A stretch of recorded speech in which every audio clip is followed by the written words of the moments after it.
Hey guys, Stephanie Gold here, and I'm back with another Make It Monday for Paper Tray Ink, and I'm going to be showing you how to make a monochrome card with a pop of color in the sentiment in the center.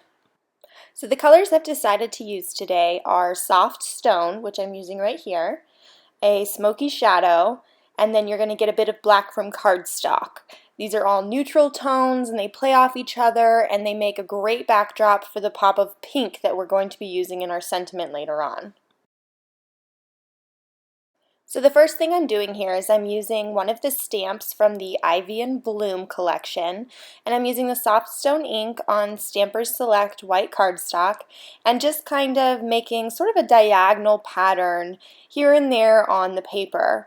Next I'm going to go in with the smoky shadow ink, and I'm just going to kind of fill in those little places, overlapping, not being too perfect because it is going to be kind of tucked behind a die cut and our sentiment, so I'm just trying to make a fun pattern in the back. This originally was a rectangle of Stamper Select white that was 4 1/4 by 5 1/2 inches, but later on I actually ended up trimming it down about 1/4 of an inch on both sides to make it just a little bit smaller than your average A2 card base. So once our background stamping is done, I'm going to set that panel aside and I'm going to die cut the cover plate, sort of, from Ivy and Bloom out of true black cardstock. I decided to adhere it to the front of my background with a tiny attacher from Tim Holtz. I decided to do this because it leaves a lot of the die cut to be kind of flowy and adds a lot more texture and movement to your card and doesn't necessarily just kind of mat the whole thing down. The next thing I'm going to do is die cut an oval from the true black cardstock as well, and I'm going to be heat embossing it with some hot pink. I think it's actually called grapefruit, but it looks really hot pink and I love the color in person. It's beautiful. So I'm using my embossing buddy first to prevent any stray pieces of embossing powder from being stuck where they shouldn't be. And then I'm going to use the Versamark ink, and I am stamping my sentiment, which is thank you. It is that cute little pen, Sharpie, handwritten font, and it's from the Keep It Simple Thank You stamp set.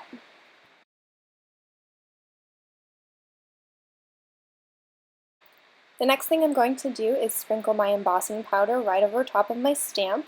I'm using Zing by American Crafts, and it's the grapefruit color. And I'm just going to sprinkle a little bit on, make sure I dab off any excess, put it right back in the container, and then I'm going to heat emboss it and then just set this little baby aside for a bit. So at this point I have already had the white Stamper Select background piece with the die cut trimmed down about 1/4 of an inch on each side. So I have this soft stone piece, which is 5 1/2 by 4 1/4, and I'm going to add some dimensional adhesive or foam adhesive to it, and I'm going to put that background stamped panel right over top. When I'm adhering the oval sentiment, I'm actually going to add an extra piece of the foam adhesive to pop it up even more, and then just stick it right in the center of my card front. At this point, all that's left to do is attach our card front right to our card base.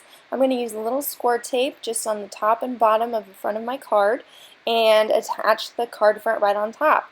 I love doing cards like this sometimes, especially when I'm stamping, because it's an easy way. If you mess up, you can always make a new card front and you don't have to worry about throwing your entire card away.